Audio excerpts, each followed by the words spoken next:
What's up, everybody? Welcome back to My Twisted Lyf TV. I am Poetry. You are here for another recap and review of This Is Us, Season 5. I believe this is Episode 8. I'm not exactly sure. It may not be there for long, but I believe it's Episode 8, and I will correct it in the description bar when I get time. Well, this episode is called The Ride, and I didn't get to watch it until this weekend, so I figured, you know what? I might as well wait until I'm riding in the car to do the review. Come on, lady. Make it on the cross. You could do it. You could do it. Put one foot in front of the other. There you go. There you go. Crossing guard. They late to work. They supposed to be down here at 7:30. 7:33. Okay, so I might be a little late myself. Maybe like a minute or two today. So the ride. The ride is basically every couple on the show going home from a birth of a baby. Every single one of them. So we have Jack and Rebecca, who's coming home with the twins, and Randall, the big three, for the first time. And their main concern, first of all, they're new parents, brand new, spanking new parents. And then they had 3 babies all at one time. So they got a lot to deal with that they've never dealt with before. They ain't even sure on how they're going to do it and how they're going to make it happen. And so their main concern is whether or not they're going to be good parents. First of all, Jack himself is struggling with not becoming his father. Okay? Then we got Madison and Kevin. They're coming home, new parents as well. First time they have a set of twins. And Kevin's biggest struggle is coming home and trying to live up to his father.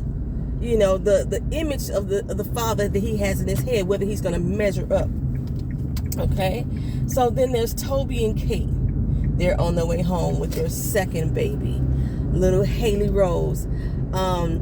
And this baby is not a biological child. This is the baby of their adopted child. And they are still dealing with the birth mother in this situation on coming home. And they got to give her a ride home. So, you know, this is going to be a ride, y'all. Especially with a mama who just had a baby, and you get to hear the baby crying in the back seat, and you hear both of the parents are sitting there with you talking about, oh, my little baby, look at me, here's your daddy, I'm your mama, that type of thing, and you the one that actually gave birth to the child. Yeah, that could be stressful. So that ride home. Then we have Beth and Randall, who are coming home with their second child, little Tess, and Randall, being the adopted child, is has this desire to continue to make his family branches grow. And Beth is like, I ain't about to be birthing no more babies. That's how Beth is. And just trying to get the understanding of what Randall's going through as an adopted child, looking at his kid and seeing, you know, images of himself, but when he look at his parents and his sisters and brothers, he don't have that same connection. So that's basically what they're dealing with on the ride home. Then we have a 5th person who we didn't learn to the end of the episode was actually part of the family. However, I thought it was. I thought that the person, the doctor or the resident at the hospital, was actually Annie. We come to find out later in the episode that that person was Deja. And she's working the maternity ward in the hospital. That might be where she's doing her clinicals. I'm not sure if that's her specialty, but that's where she's at. However, we learn on her way home, her ride home, that she's also pregnant. So she's leaving the hospital with the baby in tow. So these are the 5 different scenarios that we got going on during this episode. In every way, in every episode, each of them were able to tie into one another. Even with Deja being the adopted child who is now about to have her own. So we're all dealing with that going through this whole episode. Let's start off with Becca and Randall. No, not Becca and Randall. They don't even match. Becca and Jack. We're going to start with Becca and Jack. So they at the hospital. They tag teaming, you know, trying to get all the babies together, trying to make sure they all get changed at the same time, possibly fed. And you know how you change a baby's diaper. If you have never changed a baby's diaper, especially a little boy, watch out for the pee.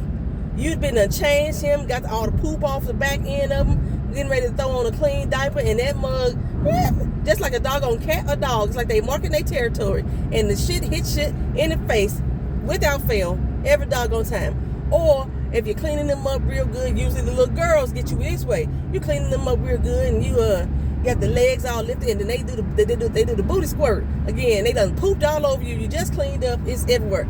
Yeah. That was a time doing. And I still like love these little moments as a mom when I think back on all the stuff I dealt with Keena, as far as like getting her together and learning how to be a mother, learning how to put on the diapers, learning how to breastfeed.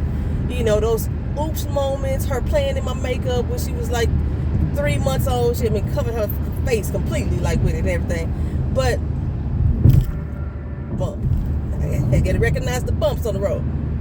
So I love those moments. I still live for those moments. I always wanted to I never wanted a child to begin with, but then when the idea that I was pregnant and about to have one, it just became so real to me. I was like, oh my God, this is the best thing for me.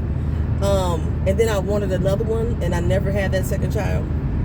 But still, so they getting ready now. They are stressed out, like, how the fuck are we gonna do this? Like right now, y'all handling it here in the hospital until Kevin had that squirter, and then y'all was like, oh shit, panic was about to set in. Well, the nurse comes in and, you know, lets them know, hey, you know, I know this is a lot, but y'all got this as parents. Y'all doing a good job right there, you know.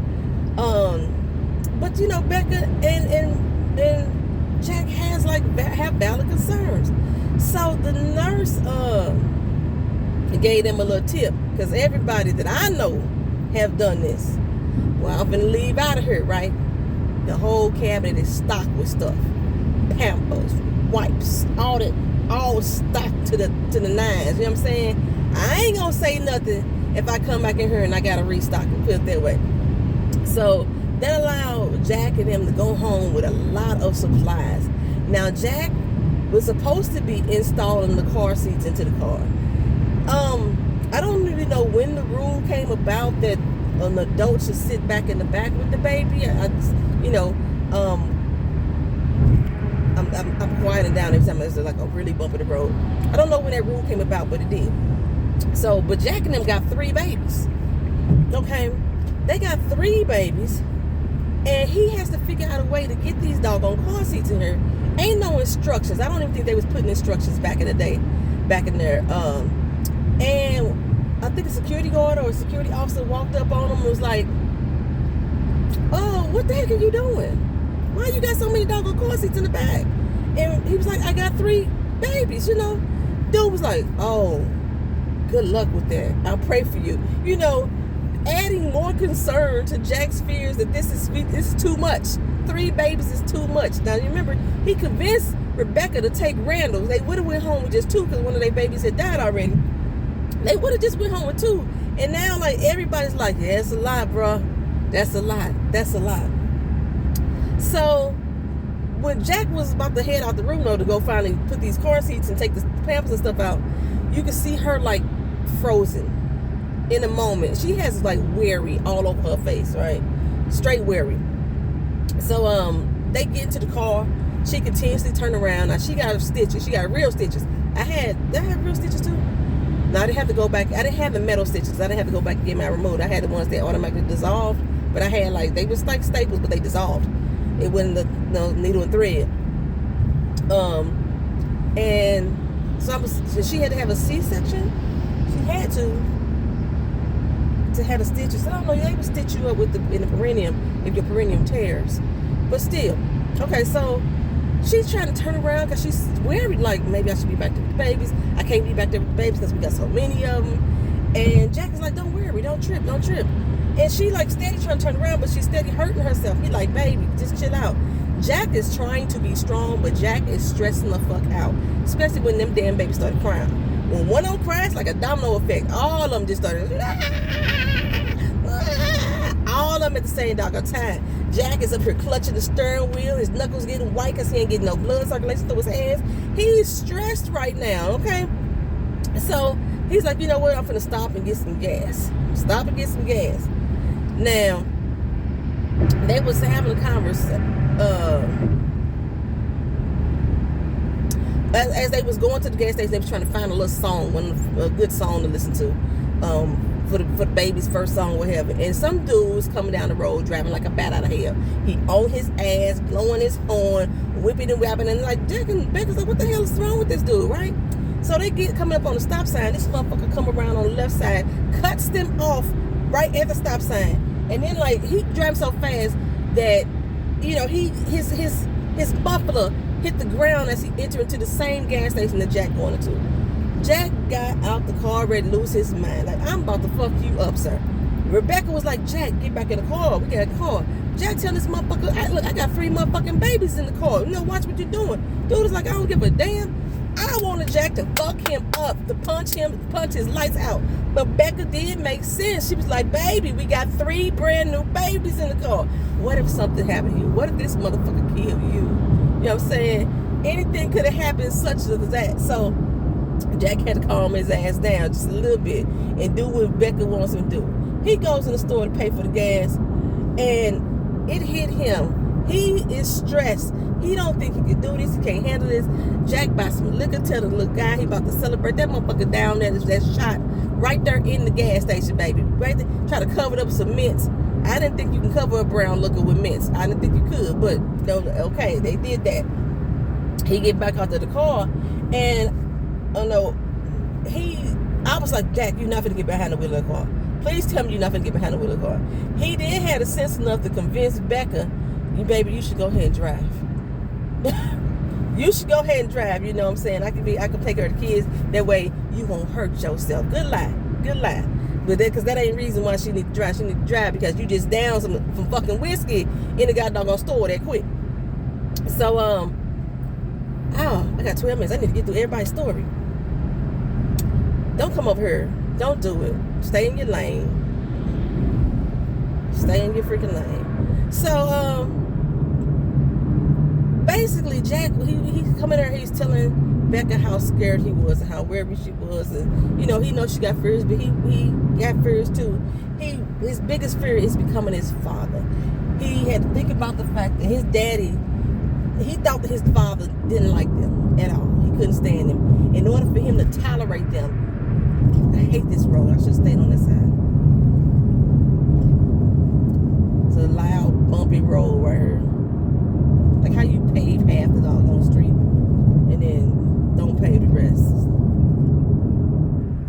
So yeah, he basically he felt that his father had to have a drink just to be around them. You know, like his daddy, you know, he felt like his daddy just sucked the air out the room every time he came in because he's always drunk, and then that third, he felt the man didn't like him. He showed them in every way that he did not like them. So Becca was trying to convince him, you're not going to be anything like your father. You don't suck the air out the room. You are the air in the room. You know, not knowing that he just had to take a drink to deal with his new family. The same way that Jack is fearing that that's what happened with his daddy too. And it was going to be a repetitive cycle. You know, they finally head home and find the new song on the radio for the babies and make it home safely. Moving on to Kevin and Madison. They leaving the hospital. You know, it's been 4 days that they've been in the hospital. I think I was in the hospital a week. I remember people telling me that you have to leave the hospital within 3 days because, especially if you got certain types of insurance, they won't pay after a certain amount of days. But I remember me being there a week because I think I had a rough pregnancy. So we at the hospital, and Madison gets the news that they get to leave. Kevin panicking. Again, we got brand new babies. What we gonna do? It's 2 of them. I don't know how you did it. You know what I'm saying? Kevin, like I say, is trying to like I say, live up to whatever this image is in his head that Jack was perfect. Jack was a superhero. So he thinks that he needs to be that as well. He needs to be a protector of his family. The same way he felt his father was. I find this interesting considering that Kevin and Jack had such a tense relationship growing up. He was always jealous of the relationship that Jack was having with Kate, that Jack was having with Randall. He seemed to like go against the grain when it came to his father, but now as an adult, he's trying to measure up to that man. I guess Kevin thought that maybe the choices that he made him a fuck up, made him so unlike his father, and that's why his daddy didn't like him. You remember when Randall threw that slide at him that daddy didn't even like you for real? Yeah. That still is haunting Kevin. So we driving down the road and Kevin is sleeping. And Madison's like, pull over, I'll drive. He's like, no, I got this. Boy, you falling asleep at the wheel. Pull the fuck over, you kill your girlfriend and these babies. You know what I'm saying? Well, while they going down the road, while Kevin was at the hospital, he had to like put the car seats in as well. And there was a dude standing outside his car just snapping pictures. Kevin like, what are you doing? You violating my privacy. I'm up here with my family, and you're up here trying to take pictures. Turns out it was a fan, right? And the fan was like really like, I just love the Manny, so I wanted to, dude, ask my permission. He's like, I'm sorry. No, you ain't sorry because you still taking motherfucking pictures, right? But somehow Kevin calmed himself down and allowed the dude to take pictures and then actually did a selfie with the guy or whatever, and the guy ran off. I'm thinking, motherfucker offered to help me put these goddamn car seats in the car because I'm putting them in the wrong damn way. You know what I'm saying? He watching a YouTube video trying to put them in and shit ain't working right. Help my motherfucker out. You say you got kids, but he didn't do none of that. So, but as they're leaving the hospital, Kevin notices a car is trailing him. It's the fucking paparazzi trying to get pictures of him having the baby or whatever he's got going on. He doing his job. Madison is like, Kevin was like, let's speed up. Let's lose these motherfuckers. First of all, you already tired. Now you want to go on a goddamn car chase. Pull your ass over. I'ma drive. Well, Kevin pulled over, hopped out, ready to get at old boy. But he didn't do like Jack, because Jack was ready to whoop ass. Kevin came with harsh words. Like, put the damn camera away. Put it away. Get that camera out of my face. You walking up to the car. That's why the camera's in your face, because the man hadn't got out, but he was snapping away. Somebody doing his job. But he out there clowning. He clowning. Madison gets out the car, leaves the twins in the car by themselves, doors open and everything. If they was in a certain neighborhood, maybe their car wouldn't still be there with the babies in the back. I'm just saying. But they get out the car, and Madison goes over there, calms Kevin down, gets him back in the car, and Madison negotiates a deal with the doggone paparazzi. I'll let you come take pictures of him with his shirt off around 9 a.m. While he out running. I wouldn't did no such fucking thing. None. Okay, promise him that shit, take his car with him, but she better not fucking do it. He goes running every morning at 9 o'clock. Why give him the real tea, girl? Bye.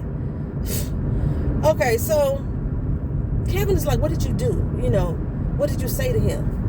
And she was like, I just handled it. That's all I did. I handled it. I got this under control. Matter of fact, I'm going to drive because you need some rest. You've been up all night as well. I got this the rest of the way home. So, they gets to driving, right?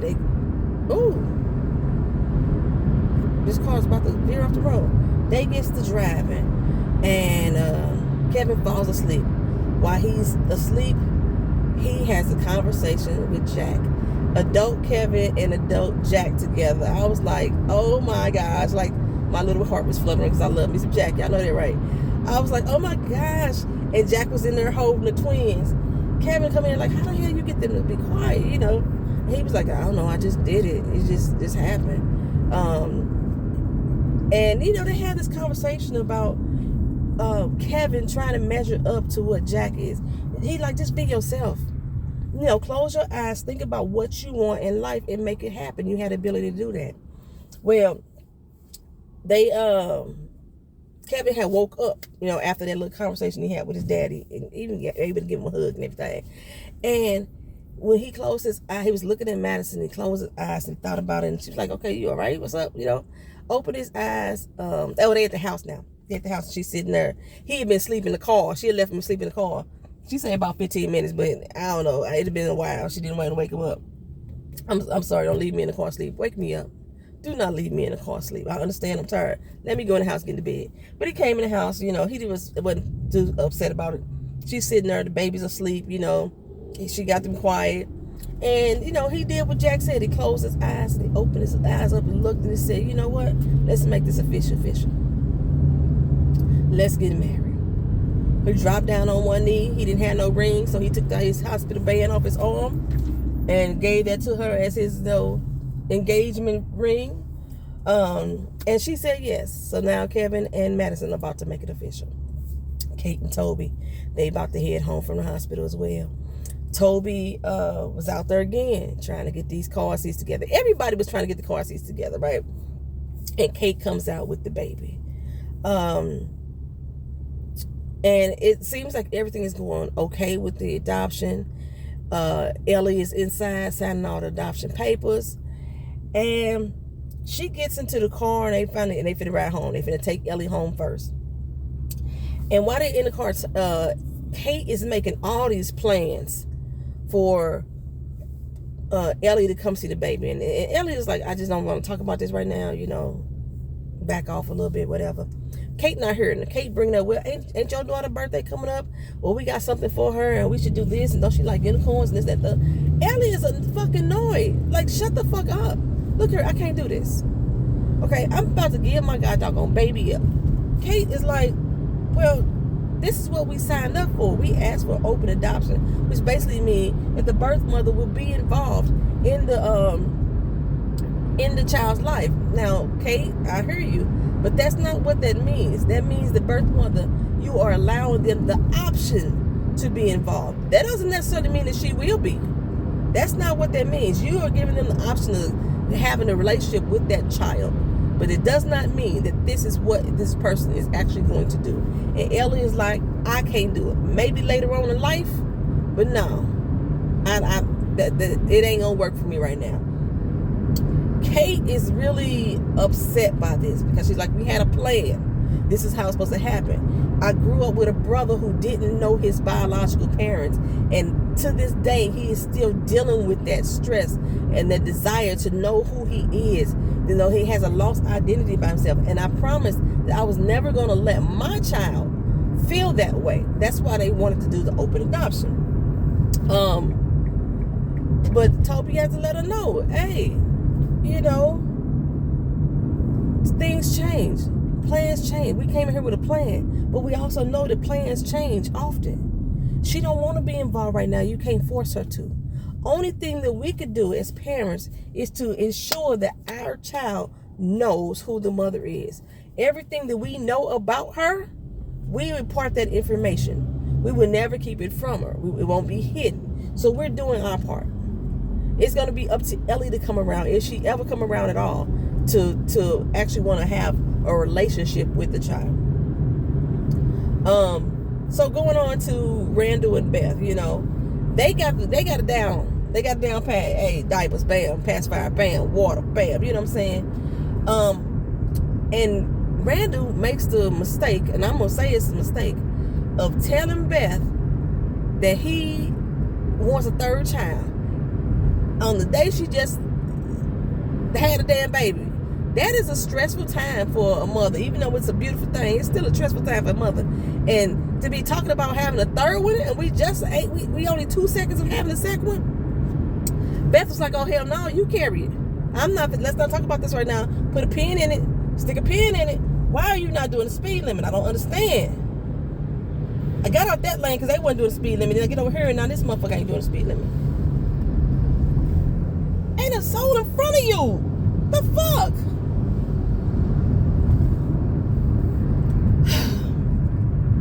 So, they riding. Beth won a blizzard from DQ.